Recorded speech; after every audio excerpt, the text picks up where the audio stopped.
Selamat sore, Tribuners. Anda sedang menyaksikan live update tribunnews.com. Kami akan menyajikan informasi terkini dari berbagai daerah yang akan dilaporkan secara langsung oleh reporter kami yang ada di lapangan. Bersama dengan saya Nila Irda, inilah live update selengkapnya. Kita awali live update kali ini dengan informasi pertama, Tribuners. Menko Polhukam Mahfud MD diketahui menggelar jumpa pers tentang hasil rapat dengan Presiden Joko Widodo mengenai hasil kajian Undang-Undang ITE. Konferensi pers tersebut diagendakan digelar di kantor Kemenko Polhukam Jakarta sekitar pukul 15 waktu Indonesia Barat. Untuk mengetahui bagaimana informasi terkini terkait kabar tersebut, telah tersambung bersama saya wartawan Tribun Jakarta, Gita Irawan, yang akan memberikan informasinya pada Anda.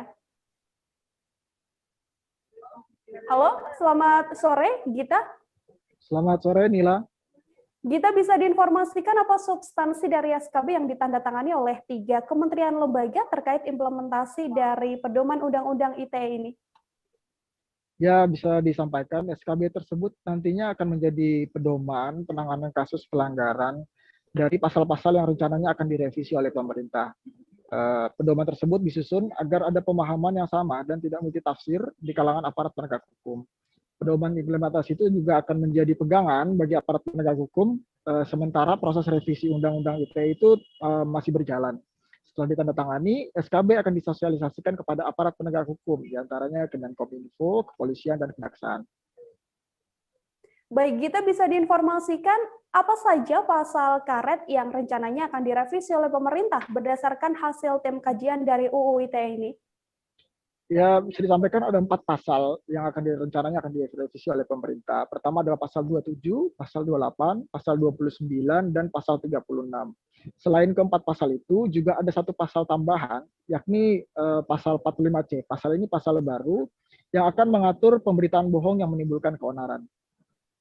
Baik, adakah kementerian yang nantinya akan menjadi leading sektor, Gita, dalam rencana revisi ini? Rencananya dalam revisi UU ITE ini yang akan menjadi leading sektor adalah Kementerian Hukum dan HAM. Baik, Gita, bisa diinformasikan kemudian apa saja hasil rapat dari Menko Polhukam dengan Presiden Joko Widodo terkait hasil kajian Undang-Undang ITE tersebut? Ya, pada pokoknya ada 2 hal ya. Pertama, Presiden menghendaki revisi terbatas 4 pasal UU ITE yang dinilai sebagai pasal karet tersebut untuk segera disampaikan ke Kemenkumham dalam rangka proses sinkronisasi agar bisa segera dibawa ke proses legislasi selanjutnya. Yang kedua, Presiden menghendaki SKB 3 kementerian dan lembaga terkait pedoman implementasi Undang-Undang ITE untuk segera ditandatangani. Oke, kemudian nanti apa yang akan dilakukan pemerintah ke depan terkait hasil rapat tersebut? Ya, pertama tadi Presiden, maksudnya pemerintah akan segera melakukan sinkronisasi UU ITE itu lewat Kemenkumham. Yang kedua, SKB 3 kementerian dan lembaga tersebut nantinya akan dalam 2 sampai 3 hari ini, paling lambat pekan depan itu akan segera ditandatangani. Kemudian selain itu ada dalam rapat tersebut juga muncul gagasan jangka panjang untuk membuat sebuah rancangan undang-undang omnibus keamanan yang mengatur keamanan dunia digital. Nah, pasal-pasal omnibus keamanan dunia digital itu bersumber dari undang-undang sektoral yang sebelumnya telah ada. Nah, gagasan tersebut muncul dari paparan Badan Intelijen Negara dalam rapat tersebut terkait kerawanan terhadap keamanan negara dan masyarakat pada dunia digital. Seperti itu, Nila. Baik, Gita, demikian laporan dari kita, Tribuners, tapi tadi Gita juga sempat meliput secara langsung pernyataan dari Menko Polhukam Mahfud MD. Berikut ini video wawancaranya. Kepada Presiden dan sudah disetujui untuk dilanjutkan. Pertama, revisi terhadap Undang-Undang ITE akan dilakukan revisi terbatas yang menyangkut substansi. Ada 4 pasal yang akan direvisi, itu pasal 27, pasal 28, pasal 29, dan pasal 36. Ditambah 1 pasal 45 45C, pasal 45C itu tambahannya.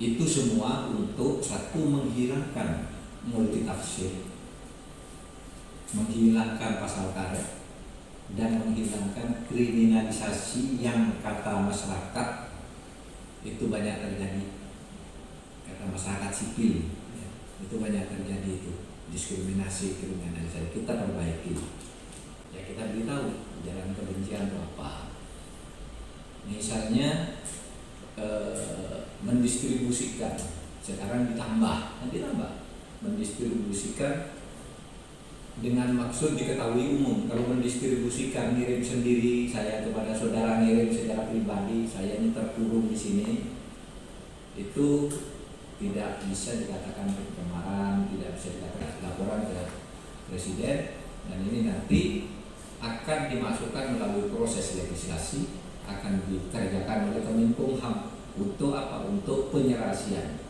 atau untuk sinkronisasi itu, dan dimasukkan ke proses legislasi berikutnya. Adapun yang SKB tadi yang pedoman kriteria implementatif ada 3 nanti yang akan berdatangan, 1 Kapolri, 2 Jaksa Agung, yang ketiga Menkominfo. Baik Tribuners, demikian laporan langsung dari wartawan tribunnews.com Gita Irawan terkait konferensi pers yang digelar oleh Menko Polhukam Mahfud MD. Gita, terima kasih banyak atas laporan Anda. Selamat bertugas kembali. Baik Tribuners, kita beralih ke informasi selanjutnya. Informasi selanjutnya terkait update PPDB online yang dilakukan di Jakarta. Tahap penerimaan peserta didik baru di DKI Jakarta ini diketahui telah dibuka pada 7 Juni 2021. Tribuners, PPDB ini dibuka untuk jenjang SD, SMP hingga SMA berdasarkan peraturan yang memang telah dikeluarkan oleh Gubernur DKI Jakarta Anies Baswedan. Namun, dikabarkan pendaftaran penerimaan peserta didik baru ini sempat mengalami kendala lantaran diwarnai server yang down hingga sejumlah pendaftar mengalami kebingungan. Untuk mengetahui bagaimana informasi terkininya, bergabung bersama saya wartawan Tribun Jakarta ada Rizky Hidayat. Halo Rizky, selamat sore. Sore Nila. Rizky, bisa diinformasikan apa masalah yang memang terjadi pada PPDB DKI Jakarta tahun ini? Baik Nila, berdasarkan informasi yang telah saya himpun dari Gubernur DKI Jakarta Anies Baswedan mengatakan bahwa ada 2 masalah PPDB online yang dialami, yaitu pertama adalah masalah gangguan teknis aplikasi dan sinkronisasi data. Dan imbasnya, pendaftaran siswa baru sempat ditutup sementara pada Senin sore dan pagi tadi atau Selasa. Dan kini Gubernur DKI Jakarta Anies Rashid Baswedan memastikan masalah itu telah terselesaikan dan masyarakat bisa kembali mengakses portal PPDB online. Namun meskipun proses sistem PPDB online ini telah diperbaiki, namun warga Jakarta Utara mengalami masih kesulitan untuk mengakses PPDB online, seperti yang dialami orang tua calon peserta didik baru bernama Menik Indriyanti, berusia 30 tahun, mengalami kesulitan saat mendaftarkan 2 orang anaknya di masa PPDB DKI Jakarta 2021 ini. Nah, warga Kelurahan Rawabadak Selatan, Koja Utara ini merasa heran ketika mendapati informasi dari website ppdb.jakarta.go.id bahwa data yang diinputnya tidak sinkron. Padahal, kata Menik, dirinya telah memasukkan data seutuhnya dan sebenar-benarnya tanpa ada kesalahan penulisan. Dan Menik mengatakan bahwa melalui warung internet dirinya memasukkan namanya itu sudah bisa. Namun saat diantar oleh petugas yang didampinginya itu tidak dapat mengakses PPDB tersebut. Dan di tulisan merahnya itu dia mengatakan ada nama putranya di kartu keluarganya, namun tidak dapat mengakses. Seperti itu, Nila. Dan hasil dan imbas dari itu juga waktu pelaksanaan PPDB sempat diundur, dan jika sebelumnya pendaftaran jalur afirmasi untuk jenjang SD dan jalur prestasi untuk SMP dan SMA hanya dibuka sampai 9 Juni, kini waktu pendaftaran diperpanjang hingga 11 Juni mendatang hingga pukul 14.00 waktu Indonesia Barat. Seperti itu, Nila. Baik, Rizky, tadi Anda sempat mengatakan bahwa mengalami down dan juga ada beberapa data yang tidak bisa diakses dan juga membuat kebingungan bagi orang tua siswa. Kemudian untuk waktu pelaksanaan sendiri tadi diundur, langkah yang mungkin bisa diambil oleh orang tua atau mungkin calon peserta didik yang nantinya masih terus mengalami kendala seperti apa, Rizky?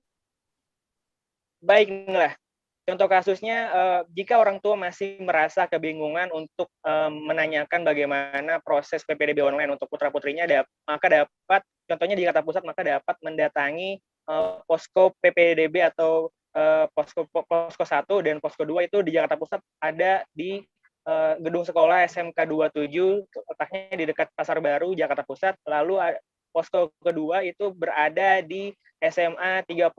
Namun berdasarkan informasi yang telah saya himpun juga, setiap sekolah itu seyogianya melayani masyarakat atau orang tua murid yang mengalami kendala terhadap putra-putrinya yang ingin memasukkan atau mendaftarkan putra-putrinya ke pihak sekolah yang dituju. Seperti itu, Nila. Baik, Rizky, terima kasih banyak atas laporan Anda. Semoga ini cukup menjadi pencerahan ya bagi peserta didik baru yang hendak melakukan PPDB di DKI Jakarta. Rizky, terima kasih banyak. Selamat bertugas kembali. Dari DKI Jakarta, Tribuners, kita beralih ke Lampung. Kecelakaan lalu lintas diketahui terjadi di Lampung ini antara truk versus truk, dan kecelakaan ini diketahui menyebabkan dua truk saling bersenggolan antara Colt Diesel dengan nomor polisi BE8720NX dengan truk trailer BE9411BEI. Untuk mengetahui bagaimana informasi lebih lengkapnya, bergabung bersama saya di sebelah sana ada wartawan Tribun Lampung, ada Joviter yang akan memberikan informasi pada Anda. Halo, selamat sore, Joviter.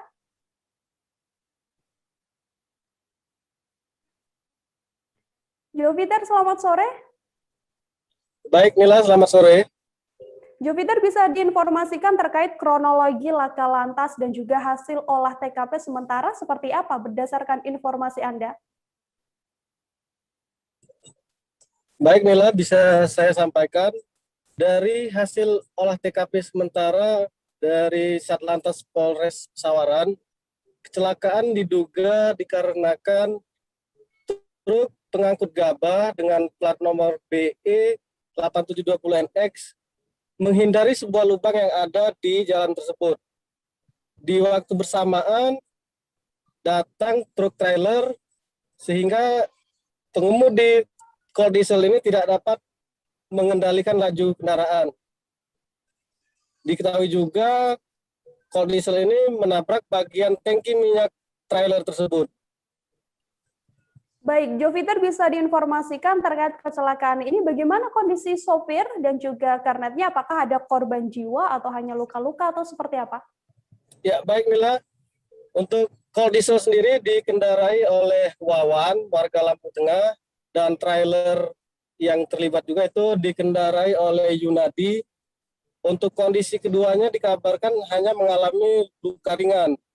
Untuk Wawan mengalami luka di bagian lengan kanan dan kaki di bagian kanan. Awalnya Wawan sempat dikabarkan mengalami patah tulang, namun tenaga medis setempat memastikan itu hanya luka lecet biasa karena mengalami pembengkakan. Dua truk yang mengalami kecelakaan ini apakah kemudian mengganggu arus lalu lintas? Joviter, kemudian bagaimana pengaturan arus lalu lintas di lokasi pasca kecelakaan ini? Baik, Nila, kecelakaan yang diperkirakan sekitar pukul 11 itu sempat menyebabkan kemacetan. Diperkirakan kemacetan bisa mencapai panjang 1 km. Namun, polisi setempat sigap melakukan evakuasi, kurang lebih sekitar 30 menit, kedua mobil yang terlibat kecelakaan sudah bisa dievakuasi ke pos laka Teginenang. Baik, terima kasih banyak Joviter untuk informasi Anda. Selamat bertugas kembali. Baik, Tribuners, kita jeda sejenak. Kami akan kembali seusai jeda, tetap di live update. Oke, apa kabar Bang Ariski di sini untuk strateginya? Kalau saya sendiri di Gimik 37 ini yang semalam baru mulai, Apa yang saya dirasakan udah cover hitam? Sebenarnya aku nggak ngerasa itu penangkapan atau penggerebegan atau apapun itu. Karena gitu, posisinya aku kriteria. Jadi kita mengenal disebut dengan stroke yang tidak berdarah dengan stroke yang berdarah. Stroke yang tidak berdarah itu biasanya ditandai dengan adanya penyumbatan. Kalau itu terjadi di sini mungkin pikirnya tidak ke situ kali ya. Tapi kalau di Korea atau di Kamboja itu ada beberapa paper yang saya itu Mas, ya, dulunya tukang koran. Oh gitu ya. Tukang koran. Ya, saya baca itu Pak. Tuh kan pernah baca kan? Ya. Jadi kalau saya jadi Pangdam itu udah bersyukur banget. Kak, si anak ini dijadikan sebagai tersangka begitu. Ya, kalau ini kita bicara yang di luar kasus Sibolombo ya. Dengan nama hujan shower, di mana terdapat batas jelas antara daerah hujan dan tidak hujan yang biasanya terjadi pada fase awal mature stage atau tahap berbahaya itu Kang. Jadi mulai artinya terjadinya perlembekan. Nah itu untuk penetrasi akan sulit begitu ya. Dok, saya ini menurut saya memang tidak mudah, bukan urusan tanah diambil. Kalau misalnya Amerika Serikat sekarang, Rasulullah mengatakan dalam sebuah hadis bahwa berpuasa di 6 hari Syawal itu Ada kembali menyaksikan live update bersama dengan saya, Nila Irda. Kita beralih ke informasi selanjutnya dari Bangkalan, Madura, Tribuners. Tingginya kasus COVID-19 terjadi di Pulau Madura setelah libur Lebaran 2021. Untuk mengantisipasi lonjakan kasus COVID-19 tersebut, Polres Pelabuhan Tanjung Perak, Surabaya diketahui melakukan penyekatan di checkpoint pintu jembatan Suramadu di sisi Surabaya. Untuk mengetahui informasi terkini di lokasi, bergabung bersama saya wartawan Tribun Jatim ada Firman Rahman di lokasi. Halo Firman. Halo Ilya. Firman, selamat sore. Bisa diinformasikan bagaimana kondisi penyekatan di Suramadu saat ini? Ya, terima kasih. Saat ini memang masih berlangsung penyekatan yang dilakukan oleh petugas gabungan 3 pilar dari kepolisian, pemerintah kota maupun TNI, tepatnya di depan pintu keluar akses Kabupaten Suramadu arah Surabaya. Sampai saat ini terhitung hari ketiga, petugas telah melakukan swab test antigen terhadap para pengendara yang berasal dari Madura menuju ke Surabaya. Setidaknya ada sekitar 7.049 warga Madura yang kemudian dilakukan swab test antigen seperti itu. Baik, kemudian untuk selanjutnya ketika sudah ada yang dilakukan swab antigen dan ada yang dinyatakan reaktif hingga positif COVID-19, langkah selanjutnya akan seperti apa? Baik, seperti data yang sudah diberikan oleh pihak pemerintah kota, dari di antara para warga Madura yang mendapatkan hasil reaktif, mereka akan dibawa ke rumah sakit darurat di wilayah Bangkalan maupun wilayah Surabaya untuk kemudian dilakukan tes swab PCR. Kemudian jika hasilnya positif, maka akan dirujuk ke rumah sakit rujukan yang ada di Surabaya. Setidaknya ada sekitar 15 rumah sakit yang telah menjadi rujukan COVID, diantaranya ada RS Haji, kemudian RS Unair, RS Sutomo dan sebagainya. Seperti itu. Gila. Baik, Firman, apakah sudah ada data pasti hingga saat ini berapa jumlah warga yang dilakukan tes swab antigen atau mungkin warga yang sudah dinyatakan positif COVID-19 dari penyekatan yang dilakukan oleh pihak kepolisian? Sampai saat ini, hingga hari ketiga ini, total yang dilakukan swab test antigen ada sekitar 7.049 warga Madura, yang kemudian hasilnya 141 itu reaktif, dan hasil tes swab PCR ada sekitar 53 orang dinyatakan positif, selebihnya ada 11 orang yang kemudian menunggu hasilnya. Seperti itu. Baik, Firman, sudahkah ada keterangan untuk berapa lama penyekatan yang dilakukan di jembatan Suramadu ini? Informasi yang kami himpun di lapangan itu, penyekatan ini masih akan terus berlangsung, setidaknya 2 pekan ke depan. Seperti itu nih. Baik, Firman, terima kasih banyak atas laporan Anda. Selamat bertugas kembali, selalu jaga kesehatan. Masih terkait informasi COVID-19, Tribuners di Bogor, Jawa Barat, 2 puskesmas diketahui harus diberhenti atau ditutup sementara lantaran adanya kasus positif COVID-19. Selain melakukan pemberhentian sementara aktivitas, begitu pelayanan kesehatan juga ditutup dan juga lokasinya digembok oleh pihak terkait. Terkait penutupan ini, tidak ada aktivitas apapun yang dilakukan oleh pihak terkait, baik di halaman kantor maupun di dalam kantor puskesmas. Penutupan ini memang diketahui buntut adanya seorang tenaga kesehatan yang diinformasikan positif COVID-19. Untuk mengetahui informasi terkininya, bergabung bersama saya, wartawan Tribun News Bogor, ada Lingga Arfian. Halo, selamat sore Lingga. Ya, sore Nila. Lingga, bisa diinformasikan bagaimana kondisi hari ini? Apakah memang benar ada puskesmas yang ditutup sementara di wilayah Bogor, Jawa Barat? Ya Nila, awalnya beredar informasi di kalangan awak media ada 2 puskesmas ditutup karena ada petugas tenaga kesehatan yang terkonfirmasi positif. Lalu kami melakukan pengecekan ke lokasi dan ternyata benar 2 puskesmas tersebut positif COVID, ditutup karena ada petugas yang positif COVID-19. Sejak pagi memang ada beberapa warga yang mau mengakses layanan kesehatan di 2 puskesmas tersebut, namun warga terpaksa harus beralih ke puskesmas lain karena 2 puskesmas itu ditutup sementara karena harus dilakukan sterilisasi. Seperti itu, Nila. Bagaimana informasi awal Lingga terkait adanya atau mungkin sampai ketahuan begitu ya, ada tenaga medis dan juga tenaga kesehatan di puskesmas yang sampai terpapar COVID-19? Ya Nila, dari informasi yang kami himpun dari Satgas COVID-19 Kota Bogor bahwa kasus tersebut bermula dari adanya 1 orang tenaga kesehatan, yaitu seorang dokter perawat di puskesmas tersebut yang bertugas sebagai dokter gigi, diketahui mengalami tidak enak badan gitu. Setelah itu setelah tidak enak badan dia tetap memaksa masuk karena dokter penggantinya sedang cuti. Setelah itu diketahui bahwa beberapa hari selanjutnya dokter tersebut dinyatakan positif COVID. Karena dokter ini memiliki 4 orang perawat, dan ternyata 4 orang perawat tersebut terkonfirmasi positif COVID-19. Di sana juga ada seorang office boy dan kemudian petugas, seperti itu, Nila.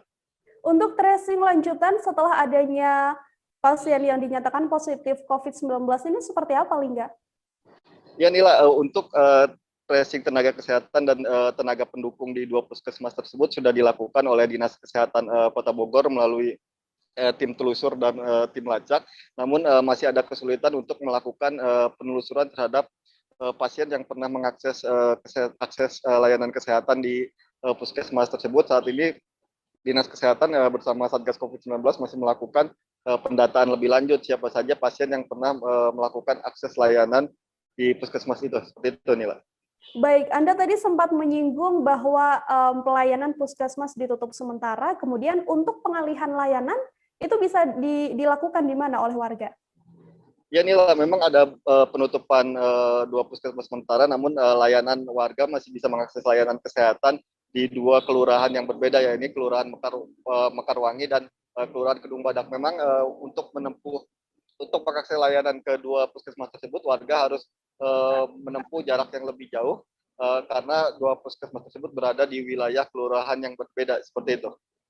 Lingga, baik, bisa diinformasikan untuk perkembangan kasus COVID-19 di Kota Bogor sendiri dalam 2 bulan terakhir ini seperti apa?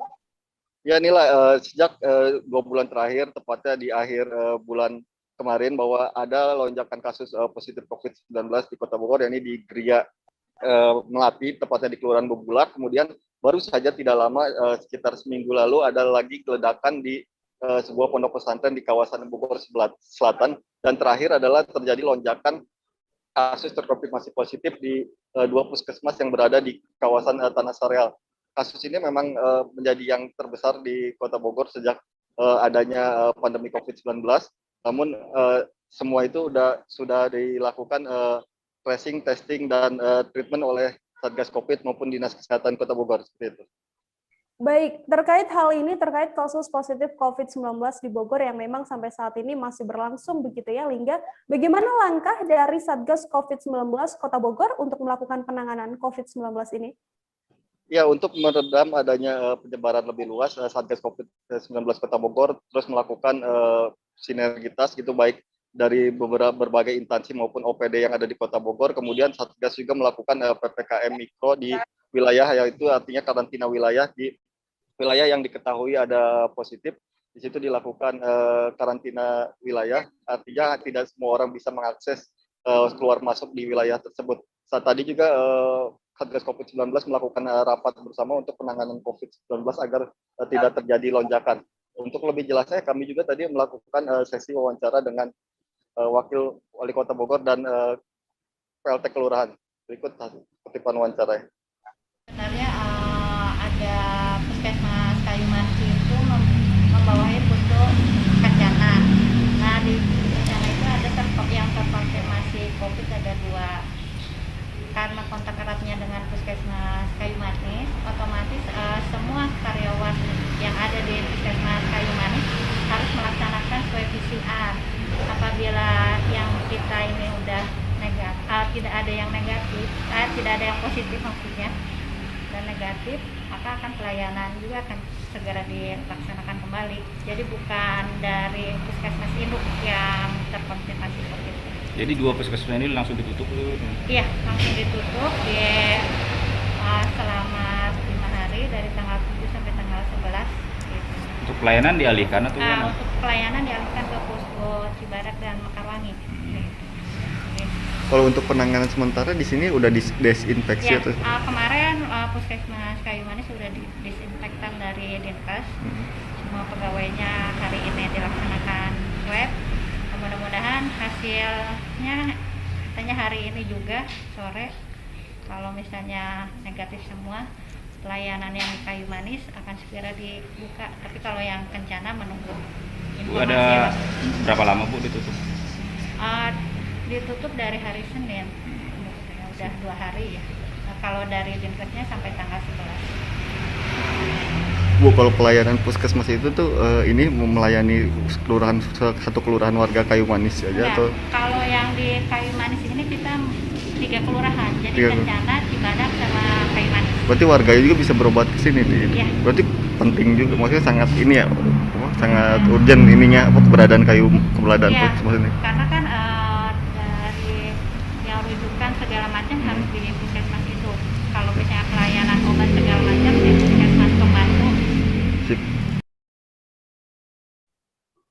Baik Tribuners, terima kasih Lingga Arfian, wartawan Tribun News Bogor atas laporan Anda. Selamat bertugas kembali, Lingga. Masih terkait COVID-19, Tribuners, informasi terkini, Wagub Jawa Barat dinyatakan positif COVID-19. Wagub Jawa Barat ini terkonfirmasi positif COVID-19 berdasarkan hasil pemeriksaan kesehatan dan juga tes PCR yang dilakukan pada Minggu 6 Juni 2021. Meski begitu, kondisi dari Wagub Jawa Barat ini dinyatakan baik dan tidak mengalami gejala apapun. Kabar bahwa Wagub Jawa Barat UU Ruzanul Ulum positif COVID-19 ini juga disampaikan melalui akun Instagram resminya. Melalui unggahan tersebut, Ulu juga menyatakan bahwa dirinya tidak merasakan gejala apapun dan saat ini sedang menjalani isolasi untuk 14 hari ke depan. Untuk mengetahui bagaimana informasi terkininya dan juga bagaimana kondisi terkini dari Wagub Jawa Barat, bergabung bersama saya, wartawan Tribun Jabar ada Cipta Permana. Halo, selamat sore, Cipta. Selamat sore, Mbak. Cipta, bisa diinformasikan sejak kapan pastinya Wagub Jawa Barat ini terpapar COVID-19? Baik, terima kasih Nila. Dapat saya laporkan bahwa Wagub Jawa Barat atau Bapak UU Ruzanul Ulum, atau biasa disebut Kang UU, dinyatakan positif COVID dari hasil pemeriksaan swab tes PCR pada hari Minggu 6 Juni 2021, di mana dari hal tersebut menyatakan bahwa Wagub atau Kang UU harus menjalani isolasi mandiri selama 14 hari ke depan. Dengan demikian, maka saat ini beliau melaksanakan isolasi mandiri di rumah dinasnya yang berlokasi di Jalan Ranca Bentang, Kelurahan Cimbeluit, Kecamatan Cidadap, Kota Bandung. Demikian, Nila. Baik, Cipta, ini kan Wagub memang sudah divaksin begitu ya, yang kita tahu. Kemudian bagaimana beliau ini bisa sampai terpapar COVID-19? Baik, terima kasih Nila. Berdasarkan informasi yang saya terima, bahwa Wagub Jabar sudah menjalani vaksinasi sebanyak 2 kali. Yang pertama tanggal 14 Januari dan yang kedua tanggal 28 Januari. Di mana pada saat vaksinasi beliau dilakukan di Rumah Sakit Hasan Sadikin, Bandung. Namun berdasarkan keterangan yang kami dapatkan juga bahwa seiring kepadatan aktivitas yang dilaksanakan oleh Pak Wagub sendiri, selain di Bandung juga ada di beberapa daerah lainnya, sehingga beliau terpapar positif COVID karena padatnya aktivitas, termasuk juga adanya perilaku abai mungkin ya, yang disebutkan oleh beliau sendiri bahwa beliau selama 5 atau 6 hari yang lalu sempat abai terhadap prokes, sehingga beliau mengakui bahwa dari situlah dugaan beliau terpapar COVID-19 sampai saat ini. Demikian ya, Pak. Baik, berarti memang karena aktivitas yang padat dari Pak Wagub ya, Cipta ya. Kemudian ini kan Pak Wagub dinyatakan positif COVID-19 dan sedang menjalani isolasi mandiri. Untuk kondisi istri, anak-anak, atau mungkin orang-orang terdekat dari Pak Wagub ini seperti apa? Baik, dapat kami sampaikan bahwa kondisi dari anak, istri, maupun orang-orang terdekat dari Pak Wagub sendiri sudah melaksanakan tes begitu, tes yang sama maksud saya, tes PCR swab test begitu Pak Wagub dikonfirmasi positif COVID, dan hasilnya semua hasil tersebut negatif, sehingga hanya Pak UU saja yang harus menjalani isolasi mandiri di rumah dinas. Selain itu juga Nila dapat saya sampaikan beberapa saat yang lalu, sekitar 5 menit atau 10 menit yang lalu, bahwa petugas aparat kewilayahan sudah melakukan upaya penanganan yang dilakukan untuk meminimalisir atau mencegah terjadinya penularan. Salah satunya berkoordinasi dengan aparat Diskar PB Kota Bandung atau Dinas Pemadam Kebakaran dan Penanggulangan Bencana Kota Bandung untuk melakukan penyemprotan disinfektan di sekitar wilayah Wagub, juga sekitar wilayah RW 5 yang jadi lokasi dari rumah Bapak UU Ruzanul Ulum. Selain itu juga dapat saya sampaikan bahwa esok akan dilaksanakan upaya penanggulangan lanjutan dari PMI untuk memeriksakan atau memberikan informasi kepada masyarakat, juga memberikan woro-woro serta memberikan masker agar pencegahan penularan COVID-19 ini bisa diantisipasi. Demikian nih, Pak. Baik, jika pencegahan dilakukan, disinfektan juga telah disemprotkan, kemudian untuk tracing sendiri, bagaimana tracing yang telah dilakukan oleh Satgas COVID di Kota Bandung? Baik, dapat saya sampaikan bahwa tracing dilakukan langsung oleh Satgas COVID dari pemerintah provinsi ya, jadi bukan dilakukan oleh pemerintah Kota Bandung, sehingga upaya penanganan sejauh ini dan hasil yang dilakukan dari tracing itu sendiri masih ada di dalam catatan dari Satgas COVID-19 yang sampai saat ini datanya tersebut masih belum bisa kami dapatkan. Bagaimana teknis dan berapa orang yang kemungkinan terpapar selain dari Pak UU. Demikian, Nila.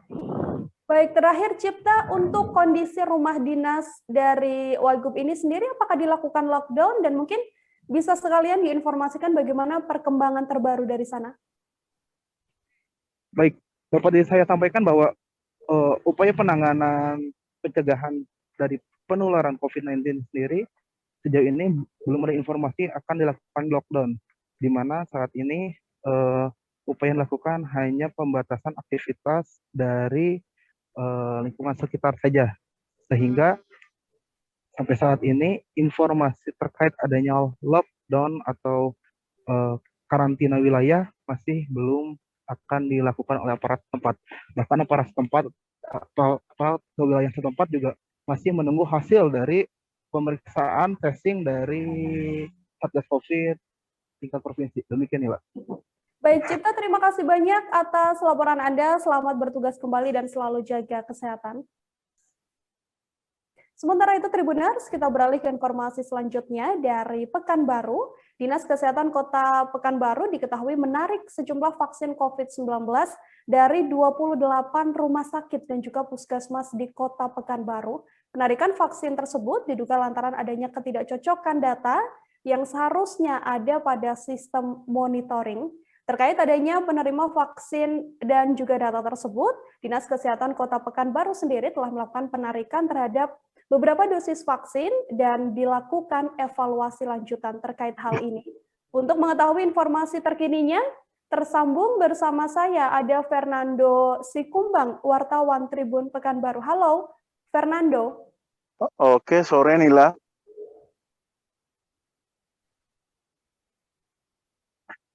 Fernando, selamat sore. Iya, selamat sore Nila.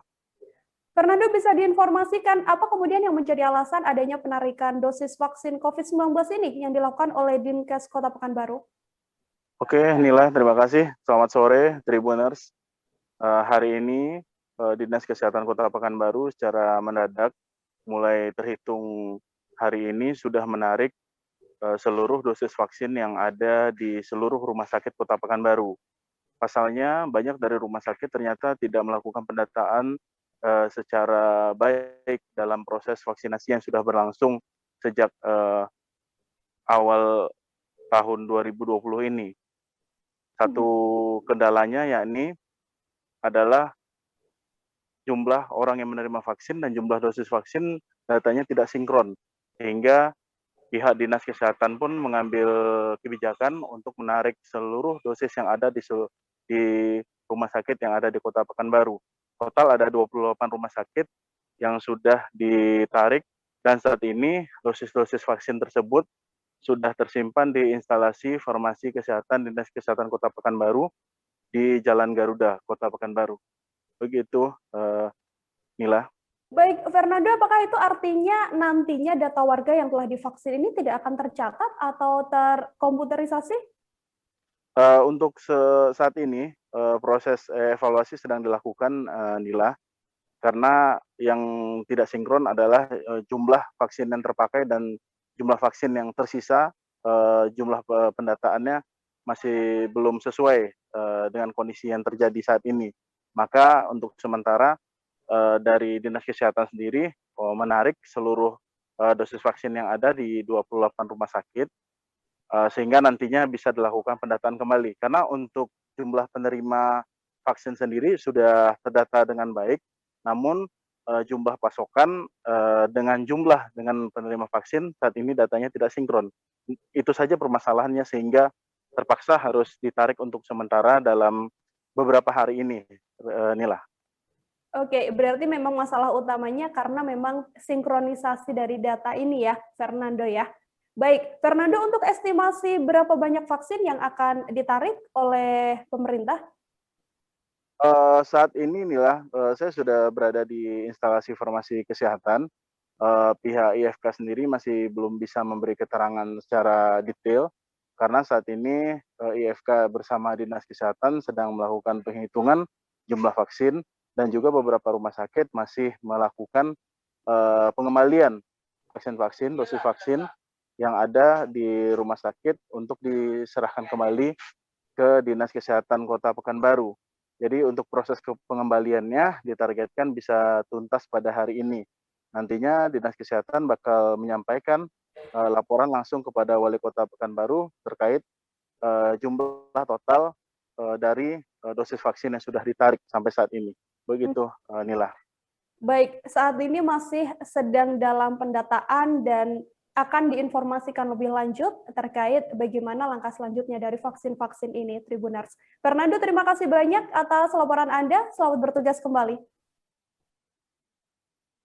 Baik, Tribuners, kami jeda sejenak. Setelah ini masih akan ada informasi terkini yang disampaikan secara langsung oleh wartawan kami di lapangan. Tetap di live update. Oke, apa kabar Bang Ariski di sini untuk strateginya? Kalau saya sendiri di Game Week 37 ini yang semalam baru mulai, saya udah sebenarnya aku nggak ngerasa itu penangkapan atau penggerbegan atau apapun itu, karena gitu posisinya aku kriteria. Jadi kita mengenal disebut dengan stroke yang tidak berdarah dengan stroke yang berdarah. Stroke yang tidak berdarah itu biasanya ditandai dengan adanya penyumbatan. Kalau itu terjadi di sini mungkin pikirnya tidak ke situ kali ya, tapi kalau di Korea atau di Kamboja itu ada beberapa paper yang saya itu Mas, dulunya tukang koran. Oh gitu ya. Tukang koran. Ya, saya baca itu Pak. Tuh kan pernah baca kan? Jadi kalau saya jadi Pangdam itu udah bersyukur banget. Si anak ini dijadikan sebagai tersangka begitu. Ya, kalau ini kita bicara yang di luar kasus Seboomombo ya. Dengan nama hujan shower, di mana terdapat batas jelas antara daerah hujan dan tidak hujan yang biasanya terjadi pada fase awal mature stage atau tahap berbahaya dewasa. itu Kang. Jadi mulai artinya terjadinya perlembekan. Nah itu untuk penetrasi akan sulit gitu ya. Dok, saya ini menurut saya memang tidak mudah, bukan urusan tanah diambil. Kalau misalnya Amerika Serikat sekarang, Rasulullah mengatakan dalam sebuah hadis bahwa berpuasa di 6 hari Syawal itu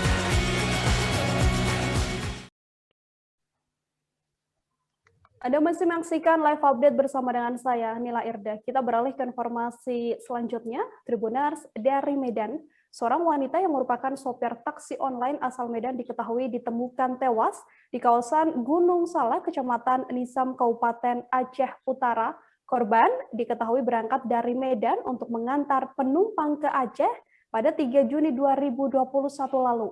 Dari laporan pihak kepolisian, korban ini diduga merupakan korban pembunuhan. Untuk mengetahui bagaimana informasi terkininya, tersambung bersama saya wartawan Tribun Medan, ada Goklas Wisli. Halo, selamat petang, Goklas. Ya, selamat sore Nila.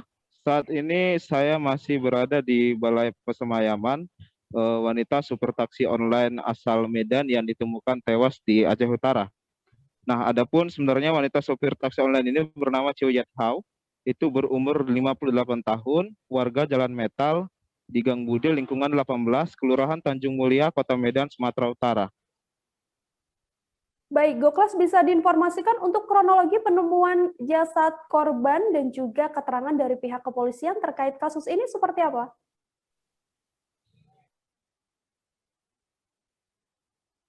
Goklas?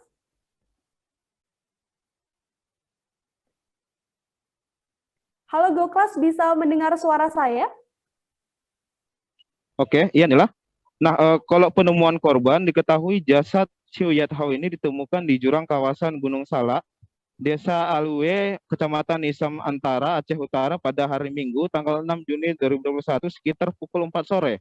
Nah, pada saat itu Chiu Yat Hau itu ditemukan oleh warga setempat, yakni bernama Abdul Hasim, berumur 40 tahun saat hendak membuang air kecil. Nah, pada saat itu korban ditemukan dengan kondisi luka berada di kepala dan wajah diduga akibat hantaman benda tumpul. Nah, adapun pada sampai saat ini keterangan kepolisian dari Kapolres Aceh Utara AKBP Eko Hartanto menjelaskan mengatakan bahwa pihaknya masih mendalami berbagai fakta yang ada di lapangan. Namun Eko enggan sampai saat ini menjelaskan lebih lanjut beberapa saksi yang diperiksa. Dari hasil penyelidikan polisi diketahui korban itu berangkat dari Kota Medan pada hari Kamis tanggal 3 Juni 2021 lalu.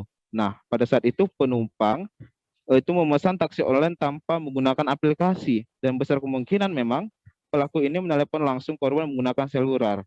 Sampai saat ini, dugaan sementara kepolisian korban Chiu Yat Hau ini menjadi korban pembunuhan dan perampokan.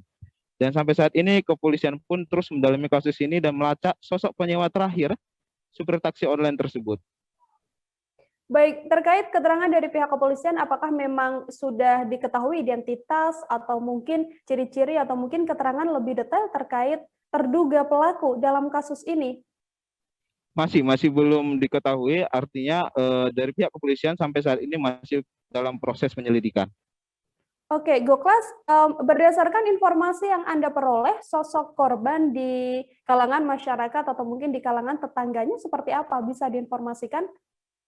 Nah, sebenarnya kalau dari informasi yang sudah dihimpun dari beberapa tetangga dan warga-warga sekitar, korban ini adalah ibu dari satu orang anak yang masih mau ke SMA, dan dia dikenal sebagai wanita yang tangguh, menjadi tulang punggung keluarga, menjadi supir dan sekaligus sebagai pemungut botot yang ada di sekitar lokasi rumahnya. Baik, Goklas, untuk jasad sendiri saat ini memang berdasarkan informasi yang saya peroleh telah disemayamkan di rumah duka. Untuk selanjutnya bagaimana yang akan dilakukan untuk pemakaman mungkin atau hal lain terkait jasad dari korban ini sendiri? Nah, selanjutnya jasad dari korban itu akan dikuburkan pada hari Kamis ke depan. Dan sampai saat ini memang di kondisi Balai Pesemayam banyak keluarga-keluarga dan kerabat-kerabat dari korban yang datang untuk memberikan belasungkawa terhadap keluarga yang sudah ditinggalkan. Baik, Goklas, terima kasih banyak atas informasi Anda terkait kasus pembunuhan ini. Terima kasih, selamat bertugas kembali, Goklas. Terima kasih. Baik, Tribuners, kita beralih ke informasi selanjutnya. Kita bergeser ke Sukoharjo di wilayah Jawa Tengah. Di sana sudah bergabung bersama kami wartawan Tribun Solo, ada Azwar yang akan memberikan informasi terkait pengemudi ojek online yang mengalami insiden pembegalan di kawasan Sukoharjo. Azwar, selamat sore. Iya, baik, selamat sore, Nila. Azwar, bisa diinformasikan pada Tribuners terkait kasus pembegalan yang dialami oleh seorang driver ojek online ini, kronologinya seperti apa?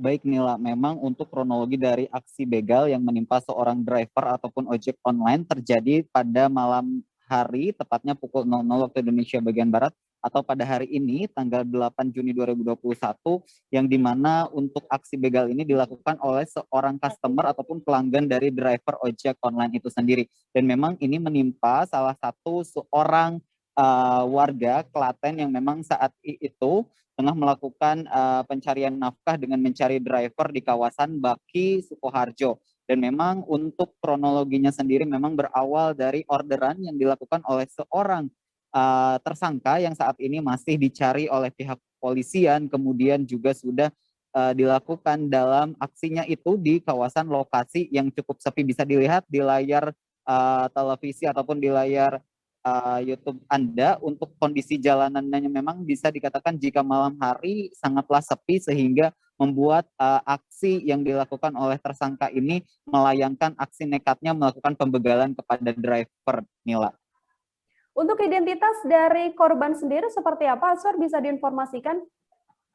Untuk identitas dari seorang driver sendiri bernama Yadi Harjo, di mana memang diketahui beliau adalah seorang driver Gojek online yang memang merupakan korban dalam aksi tersebut, dan memang untuk profil sendiri dari korban ini memang sudah saat ini dilakukan otopsi dan sudah dibawa dan dilarikan ke rumah sakit setelah kejadian. Dan memang untuk ini beruntungnya tidak melakukan pembunuhan atau aksi tragis dengan menggunakan senjata tajam oleh tersangka, namun hanya dilakukan pembegalan terhadap ataupun pengambilan sepeda motor dari seorang driver Gojek tersebut, dan juga pengambilan dompet serta handphone. Dan juga untuk yang dilakukan aksinya kepada seorang korban tersebut adalah dengan melakukan penganiayaan seperti pemukulan dengan alat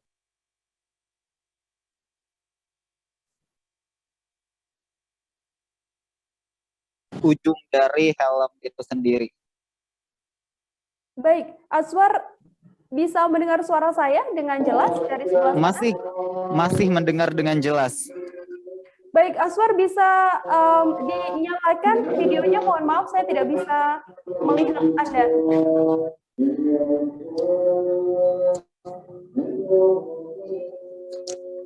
Baik, Tribuners, kita terputus dengan Azwar. Hostnya disable. Baik, kita masih mencoba menghubungi Azwar, Tribuners, terkait kasus pembegalan yang dialami oleh seorang driver ojek online. Tadi bisa diinformasikan oleh Azwar bahwa insiden ini dialami oleh seorang driver ojek online pada tengah malam, sekitar pukul 12 tengah malam, dan diketahui pelaku ini memesan ojek online tanpa menggunakan aplikasi. Tidak hanya dibegal, berdasarkan informasi yang dilaporkan oleh Azwar, korban juga turut dianiaya oleh pelaku pembegalan ini. Setelah aksi tersebut, korban memang diketahui langsung membuat laporan ke pihak kepolisian dan juga membuat laporan ke Polsek setempat. Korban dikabarkan mengalami syok dan juga trauma pasca aksi pembegalan ini. Kita masih berusaha menyambungkan dengan Azwar, wartawan Tribun Solo, terkait kejadian Sudah ini. terhubung? Baik, Nila, Aswar. apakah mendengar suara saya? Baik, saya bisa mendengar suara Anda. Aswar, bisa diinformasikan untuk tersangka sendiri dari informasi yang tadi sempat Anda laporkan. Apakah saat ini tersangka sudah berhasil diamankan oleh pihak kepolisian? Untuk tersangkanya sendiri memang saat ini sedang dilakukan proses pencarian atau untuk tersangka masih dicari oleh pihak kepolisian. Dalam hal ini adalah Polsek Baki Sukoharjo, di mana memang beberapa olah TKP sudah dilakukan dari pihak kepolisian, dan memang saat ini juga tadi dikatakan oleh Kapolsek Baki sendiri, Ibtu Azhar Ilham mengatakan bahwa memang pihaknya masih melakukan penelusuran karena memang untuk tersangkanya sendiri belum bisa ditemukan karena memang masih dalam pencarian atau masih melakukan proses penelusuran.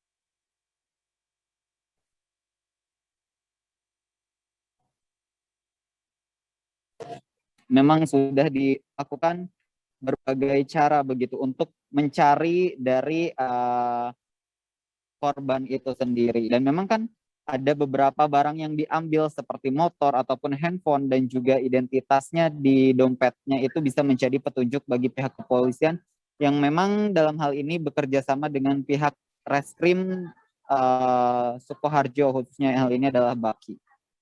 Oke, Aswar, kisah dari korban ini juga viral di media sosial, kemudian mengundang banyak simpati dari warganet, dan ada juga yang kemudian melakukan donasi pada korban. Informasi terkait hal tersebut seperti apa? Baik, dengan adanya kejadian aksi terhadap driver ojek online ini memang mengundang banyak sekali simpati dari warganet, khususnya viral di media sosial. Tentu beberapa akun di Kota Solo, khususnya seperti akun-akun Instagram Visit Surakarta, Agenda Solo, ataupun Instagram lain, mereka tengah melakukan donasi ataupun penggalangan dana kepada driver ojek online tersebut. Dan memang untuk saat ini berdasarkan pantauan tribunsolo.com tadi terakhir pada pukul 17.30 waktu Indonesia bagian Barat, bahwa tidak hanya dari warganet di Kota Solo saja, memang dari pihak Gojek ataupun penyedia layanan sendiri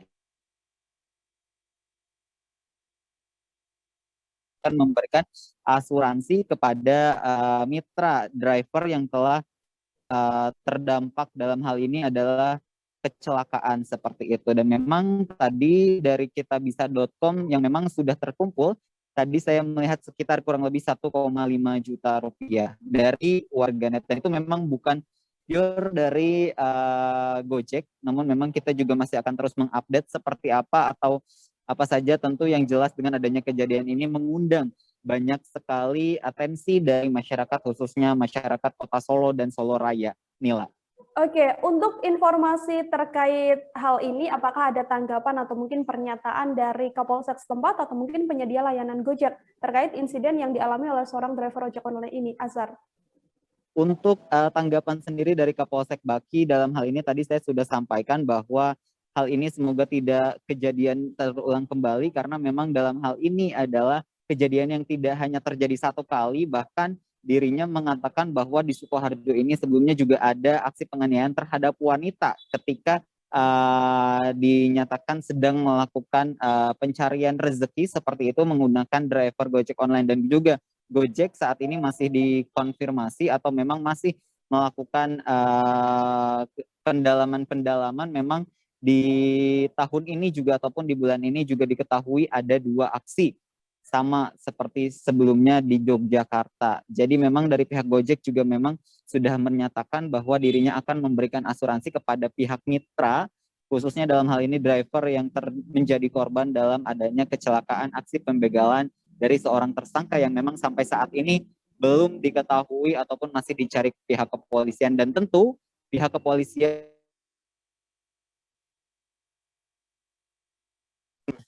Reskrim Sukoharjo sendiri dirinya akan segera menemukan tersangka dan akan memberikan sanksi kepada tersangka yang tentu harus setimpal dengan apa yang dilakukan kepada korban.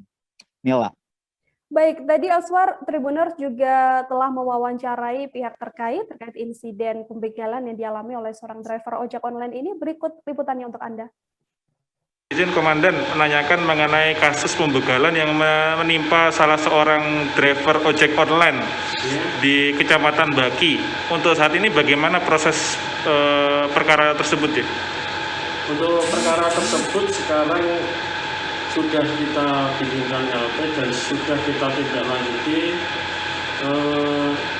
dengan rekan-rekan reskrim yang di lapangan. Kita juga bekerja sama dengan reskrim Polres untuk kekuatan, karena semakin banyak ini bisa lebih cepat yang kita harapkan, kita bisa segera menangkap dari pelaku tersebut.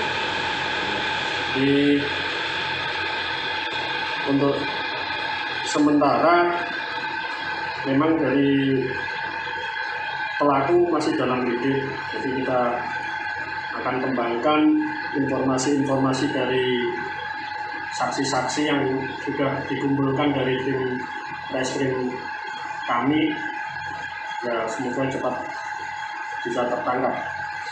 Oke, adapun kronologi kejadian sendiri bagaimana aja itu? Adapun kronologisnya menurut dari pelapor, jadi saat itu pelapor mendapatkan orderan offline dari seseorang laki-laki yang belum dia kenal ataupun tidak dia kenal untuk diantar dari Luwet ke daerah Daleman Baki. Nah, sesampai di Daleman, di dekat dengan SPBU Daleman Baki, penumpang tersebut minta balik lagi ke daerah Luwet.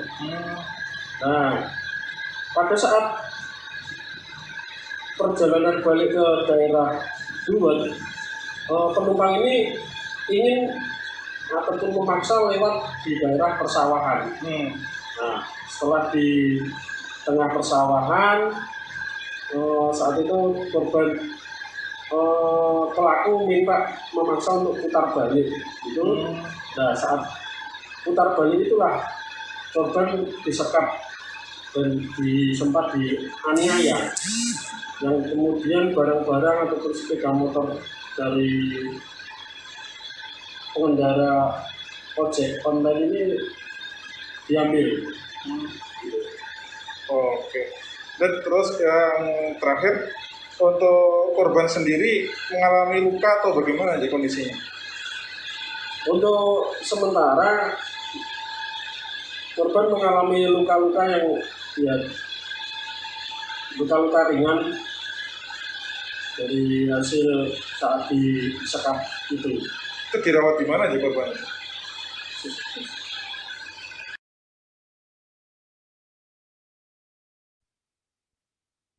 Baik Tribuners, demikian laporan dari wartawan Tribun Solo terkait insiden pembegalan yang dialami oleh seorang driver ojek online. Kita beralih ke informasi selanjutnya dari Bangka Belitung.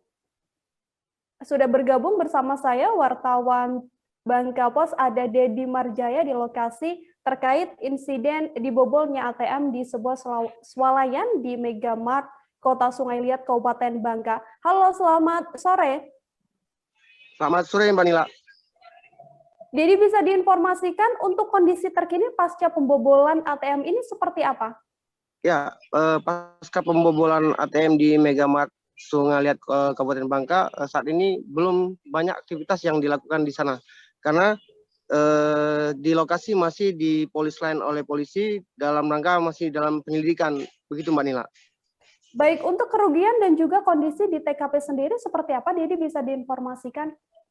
Ya, di ruang ATM Megamart ini ada sebanyak 4 ATM, mesin ATM milik 4 bank. Antara lain Bank BRI, Bank BNI, Bank Sumsel Bubble, dan Bank BCA. Namun dari 4 bank ini hanya 2 ATM yang berhasil dibobol oleh pelaku. Antara lain milik Bank BRI dan Bank BNI 46. Kemudian dari 4 mesin ini semuanya dalam kondisi rusak, namun untuk Bank BCA dan Bank Sumsel Bubble gagal diambil uang tunainya. Begitu Mbak Nila. Baik, Dedi, bisa diinformasikan untuk keterangan dari pihak kepolisian dan mungkin sudah sejauh mana pengungkapan untuk kasus ini? Ya, untuk saat ini tim Buser Polres Bangka beserta dibantu oleh di backup oleh tim Jatan Ras Polda Bangka Belitung juga terus melakukan penyelidikan, termasuk memeriksa CCTV baik di lokasi kejadian maupun milik masyarakat sekitar. Sejumlah informasi dari CCTV ini juga masih didalami oleh pihak kepolisian dan beberapa saksi maupun orang yang dicurigai sempat diamankan. Namun hingga saat ini pelaku belum terungkap. Begitu Mbak Nila.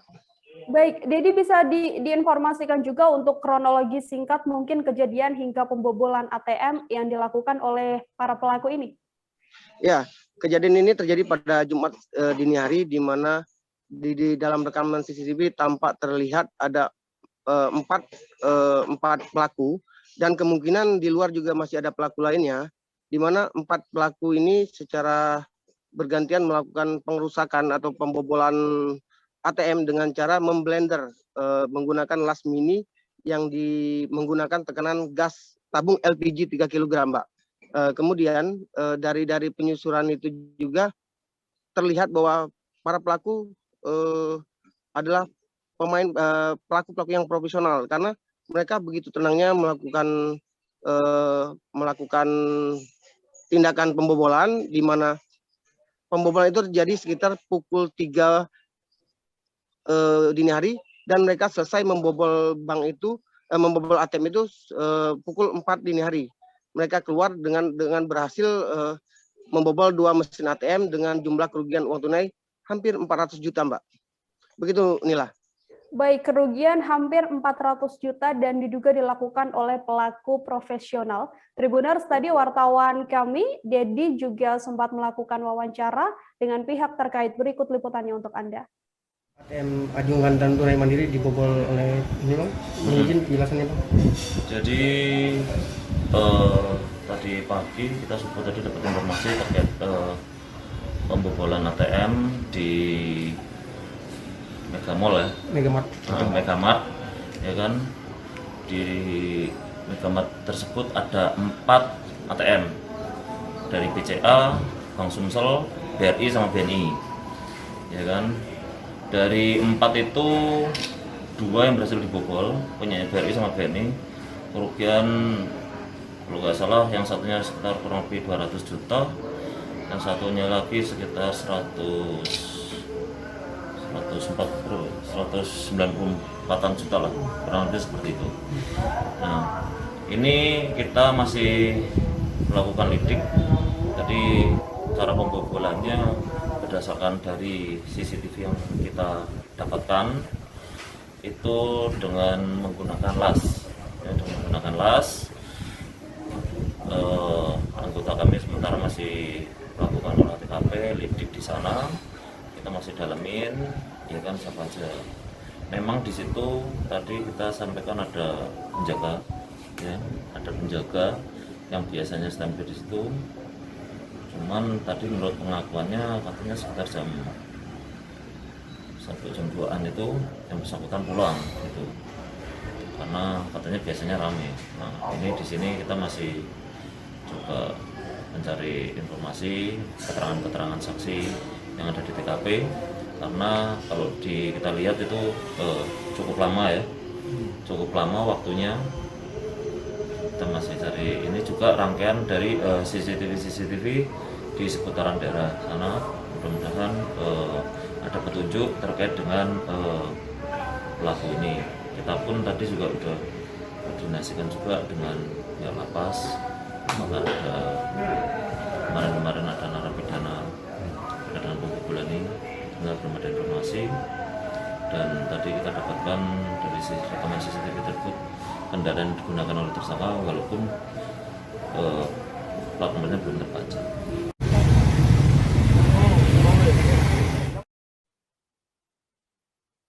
Baik, Tribuners, kita beralih ke informasi selanjutnya masih terkait tindak kriminal terjadi di wilayah Makassar. Ini adalah salah satu pelaku pencurian yang juga melakukan aksi pemerkosaan terhadap seorang mahasiswi di sebuah indekos di Makassar. Selain merampok, pelaku ini juga memang diketahui melakukan aksi pemerkosaan dan dikabarkan bahwa pelaku tidak hanya beraksi di satu lokasi saja, namun telah beraksi di beberapa TKP berbeda di Makassar. Berdasarkan laporan dari pihak kepolisian, pelaku diduga telah melakukan aksinya sejak Januari 2021 lalu. Pihak kepolisian juga menemukan fakta bahwa para pelaku ini merupakan sebuah komplotan dan juga turut melakukan aksi pemerkosaan terhadap para korbannya. Untuk mengetahui informasi terkininya, tersambung bersama saya wartawan Tribun Timur ada Muslimin Mbah. Halo, selamat sore.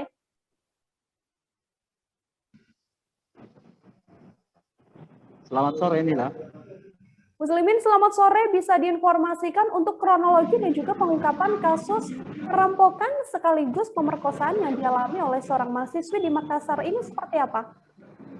Ya, baik, dapat kami informasikan bahwasanya pada minggu kemarin itu tim dari unit Jatantras Polrestabes Makassar telah berhasil membekuk 4 komplotan perampok yang juga merupakan pelaku ruda paksa terhadap seorang mahasiswi penghuni kos di wilayah Kecamatan Manggala, Kota Makassar.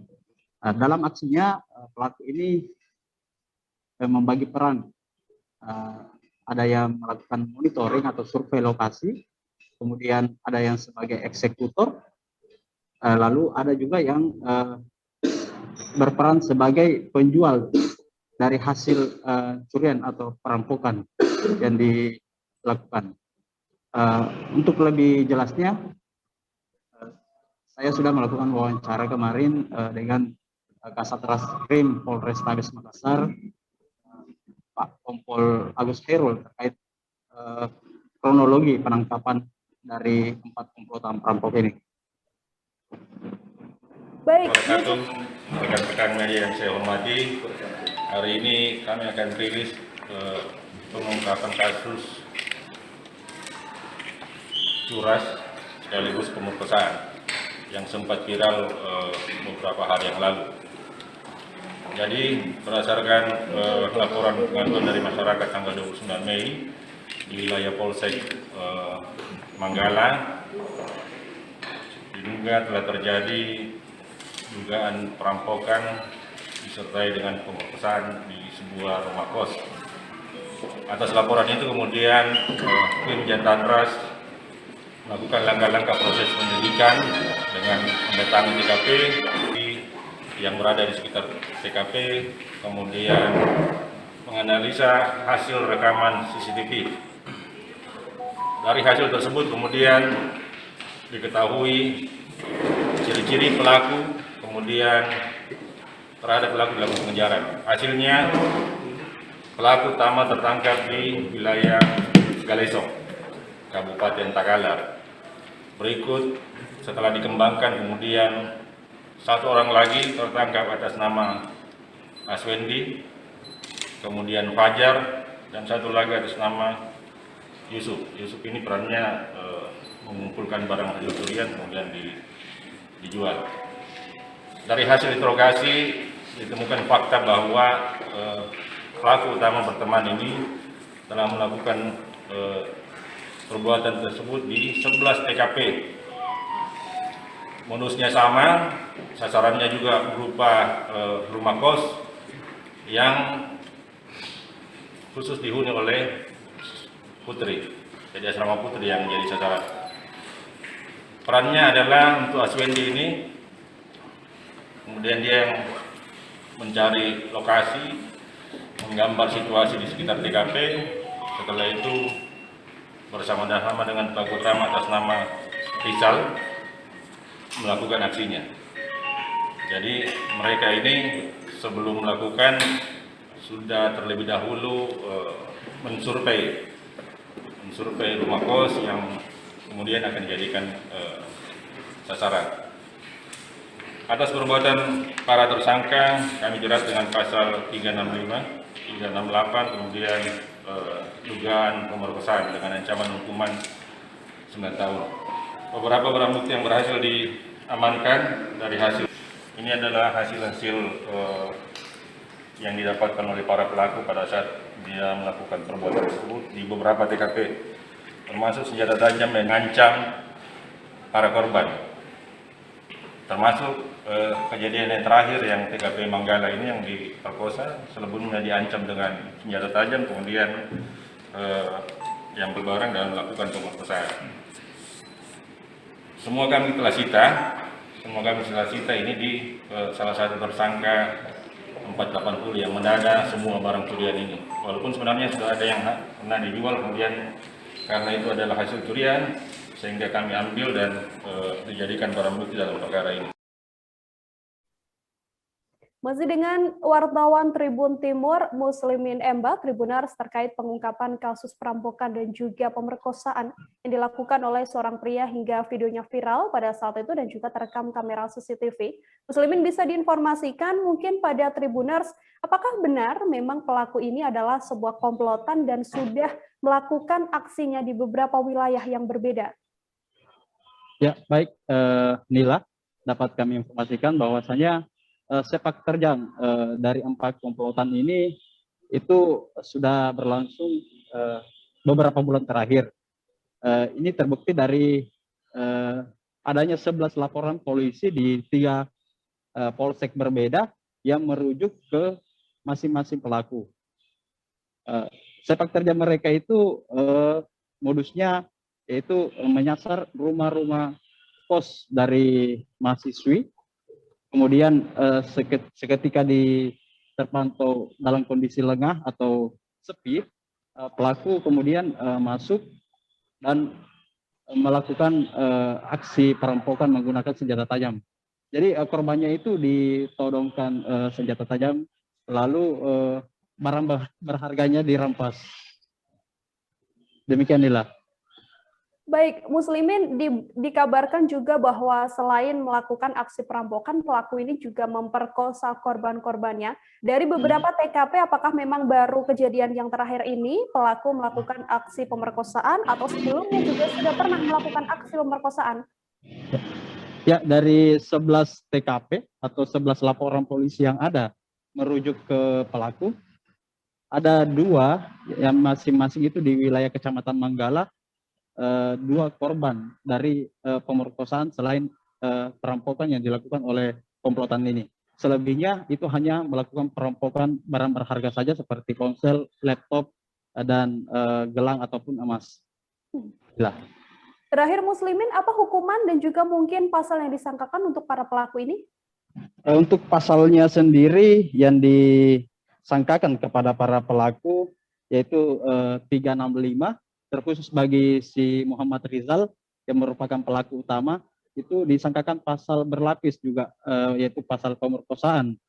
Dan berkas perkara mereka nantinya itu akan diselipkan satu-satu, kemudian dilimpahkan ke kejaksaan, lalu nantinya disidangkan itu dalam bentuk 11 perkara. Jadi tidak digabung. Ini tujuannya untuk memberi efek jerah terhadap para pelaku. Baik, meskipun diungkapkan untuk kasus terakhir, namun pelaku akhirnya disangkakan untuk semua kasus yang dilakukan. Betul. Baik, terima kasih banyak Muslimin Emba, wartawan Tribun Timur atas laporan Anda. Selamat bertugas kembali. Terima kasih. Kita ke informasi selanjutnya, Tribuner, sekaligus ini adalah informasi terakhir dalam live update kali ini datang dari Pontianak. Viral di media sosial belakangan ini adalah sosok pria berkostum Iron Man yang memang sudah menarik perhatian warga Pontianak karena kerap kali melakukan atraksi di pinggir jalan. Sosok tersebut berjoget dan juga membawa speaker sembari menghibur masyarakat yang melintas di jalan raya. Di balik aksinya ini juga diinformasikan pria Iron Man ini nyatanya sedang berusaha keras untuk mengumpulkan uang demi menghidupi keluarganya. Untuk mengetahui informasi terkininya, bergabung bersama saya ada Ferry, wartawan Tribun Pontianak. Halo, selamat petang Ferry.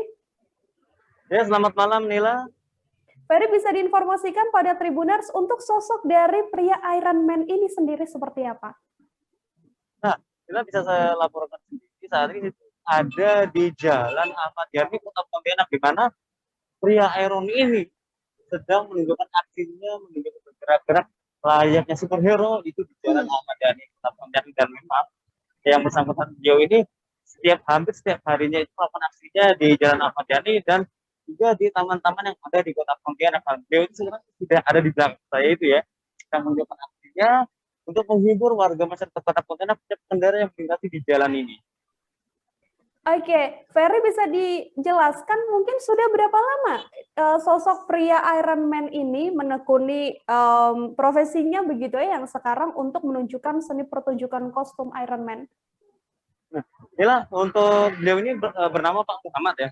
Nah, beliau ini sudah 4 tahun terakhir menekuni sebagai pria Iron Man atau menggunakan kostum ini untuk menghibur warga masyarakat di Indonesia. Tapi beliau ini baru beberapa hari atau baru beberapa waktu saja di Kota Pontianak. Sebelumnya beliau itu berkeliling Indonesia setelah 2 tahun belakang itu sebelum pandemi ini fokus di Jakarta. Nah, karena pandemi, karena di Jakarta itu beliau agak kesulitan untuk melakukan menghibur karena banyak sekali pembahasan aktivitas di sana. Jadi beliau ini berkeliling Indonesia untuk mencari penghidupan merantau di wilayah Indonesia, dan salah satunya itu sekarang ini ada di Kota Pontianak beliau. Oke. Mungkin saya bisa putar sedikit ya sebentar ya kameranya. Beliau sedang menunjukkan aksinya. Ini dia aksi dari Pak. Oke, ini adalah aksi dari pria Iron Man, Tribuners. Beliau bernama Muhammad, yang mana dikatakan tadi oleh Ferry bahwa sebenarnya sosok ini tidak hanya berada di Pontianak saja, namun juga melakukan beberapa perjalanan dan juga sudah melakukan pertunjukan di beberapa daerah begitu ya, dan memang saat ini sedang berada di Pontianak. Baik, Ferry, bisa kita lanjutkan? Siap, Nila. Baik, apa yang kemudian membuat sosok dari Pak Muhammad ini bertahan begitu ya? Bisa dibilang ini sudah bertahan begitu lama untuk terus ada di bidang pertunjukan seni dan menunjukkan kostum Iron Man ini, Ferry. Ya, inilah yang membuat bertahan ya, bahwa hanya dengan pekerjaan inilah beliau itu mampu ya, dikatakan beliau ini menyatakan bahwa ini bukan amen, tapi dia juga tidak memaksa, bahwa bila mana ada orang yang mengapresiasi karya seninya ini silahkan mengapresiasi, dan juga karena sudah menjadi panggilan jiwa bagi dirinya sendiri untuk beratraksi seperti ini. Sekaligus dia juga tuh melakukan penjual hasil karyanya seperti kostumnya ini juga dilakukan penjualan oleh yang Pak Muhammad ini lah. Baik, Ferry, Anda sempat berbincang dengan sosok pria Iron Man ini dengan Pak Muhammad. Apakah mungkin ada kisah yang kemudian tidak terlupakan atau kisah yang begitu terus diingat oleh Pak Muhammad selama menekuni pertunjukan seni ini? Nah, Pak Muhammad ini juga menyampaikan bahwa yang paling berkesan itu saat dirinya memang berada di Kota Pontianak ini lah. Nah, dia menyampaikan bahwa di Kota Pontianak ini banyak sekali warga masyarakat Kota Pontianak yang apresiasi karya seninya dia dengan memberikan berbagai banyak macam apresiasi bersama, dan keramatan warga masyarakat Kota Pontianak terhadap dirinya itu yang membuat dirinya tidak bisa lupa. Beliau itu menyatakan bahwa bukan hanya di Kota Pontianak, sebelumnya dia juga ada di Kalimantan Timur, di Kalimantan Tengah, kemudian sempat juga berasa ke Sumatera, kemarin juga, dan di Kalimantan ini juga sudah ada beberapa kota. Namun yang paling berkesan bagi dirinya yakni di Kota Pontianak, karena memang warga Kota Pontianak menyampaikan bahwa ramah tamahan warga masyarakat Kota Pontianak, sambutan hangat dari warga Kota Pontianak membuat dirinya betah di Kota Pontianak ini.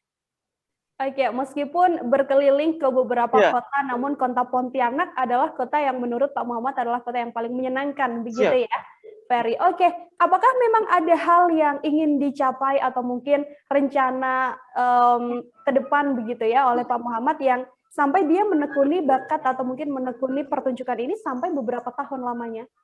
Nah, ada satu hal yang memang Pak Muhammad ini ingin capai dalam semasa hidupnya menjadi karya ini ya. Jadi menyampaikan bahwa ingin mewariskan ilmu-ilmunya ini kepada warga masyarakat yang ada di berbagai daerah nih lah.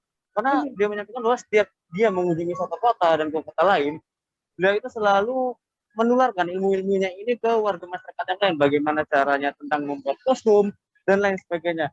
Hingga bila mana ada seperti anak-anak jalanan, kemudian yang memang membutuhkan ilmunya, dia juga siap berbagi. Nah, itulah tujuan utamanya dia itu untuk terus berkarya agar bisa mendapatkan seperti amal jariah, seperti targetnya seperti itu nih lah. Untuk semakin banyak warga masyarakat itu yang bisa belajar membuat kostum dan juga bermanfaat dan mendapatkan hasilnya.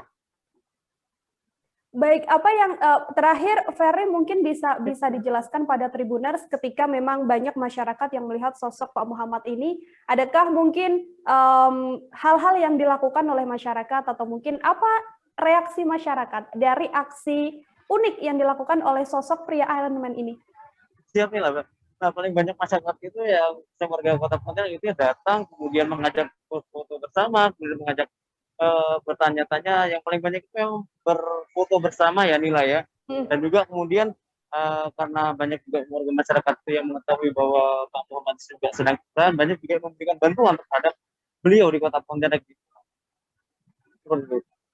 Baik, semoga sosok dari Pak Muhammad ini juga bisa menginspirasi banyak orang dengan keteguhannya selalu memberikan kebahagiaan untuk orang lain, begitu ya, Ferry ya. Siap, Mila. Ferry, terima kasih banyak sekali lagi untuk laporan Anda. Selamat bertugas kembali dan salam untuk Pak Muhammad. Siap, Mila. Terima kasih. Gimana sih Pak ceritanya bisa sampai ke Pontianak?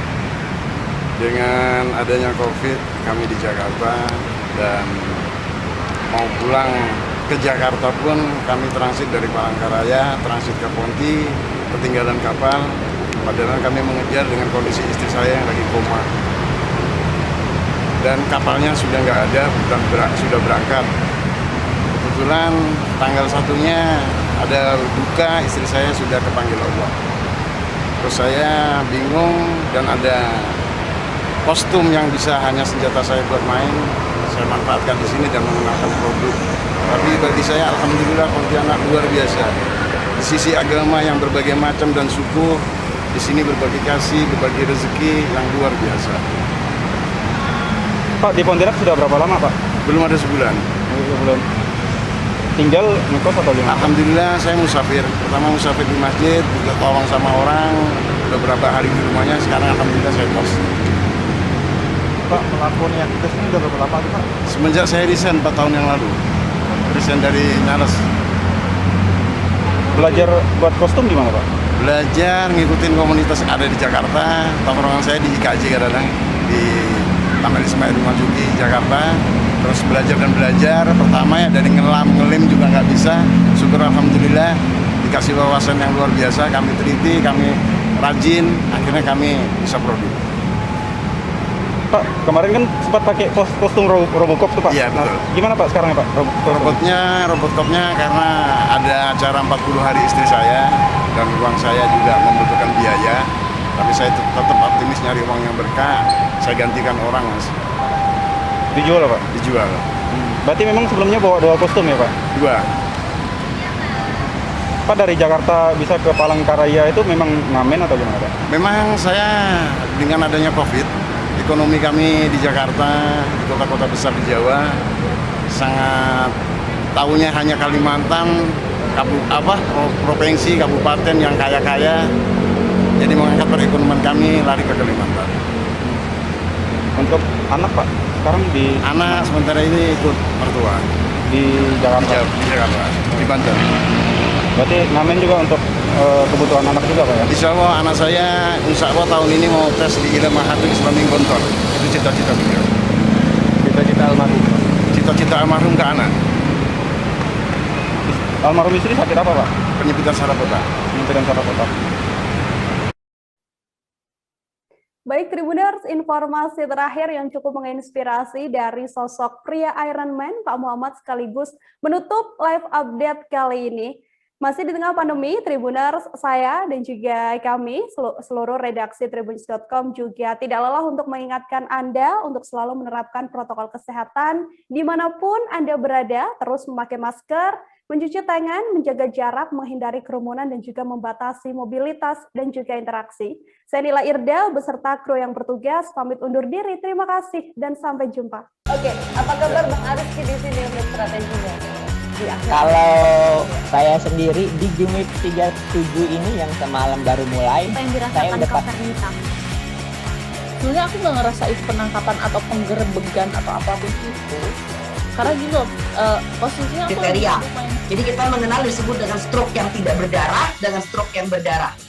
Stroke yang tidak berdarah itu biasanya ditandai dengan adanya penyumbatan. Kalau itu terjadi di sini mungkin pikirnya tidak ke situ kali ya. Tapi kalau di Korea atau di Kamboja itu ada beberapa paper yang saya itu Mas, dulunya tukang koran. Oh gitu ya. Tukang koran. Ya, saya baca itu Pak. Tuh kan pernah baca kan? Ya. Jadi kalau saya jadi pangdam itu udah bersyukur banget. Si anak ini dijadikan sebagai tersangka begitu. Ya, kalau ini kita bicara yang di luar kasus Sebongombo ya. Dengan nama hujan shower, di mana terdapat batas jelas antara daerah hujan dan tidak hujan yang biasanya terjadi pada fase awal mature stage atau tahap Berbahaya dewasa. itu Kang. Jadi mulai artinya terjadinya perlembekan. Nah itu untuk penetrasi akan sulit. Gitu ya. Dok, saya ini menurut saya memang tidak mudah, bukan urusan tanah diambil. Kalau misalnya Amerika Serikat sekarang, Rasulullah mengatakan dalam sebuah hadis bahwa berpuasa di 6 hari Syawal itu. Terima kasih sudah nonton. Jangan lupa like, subscribe, dan share ya.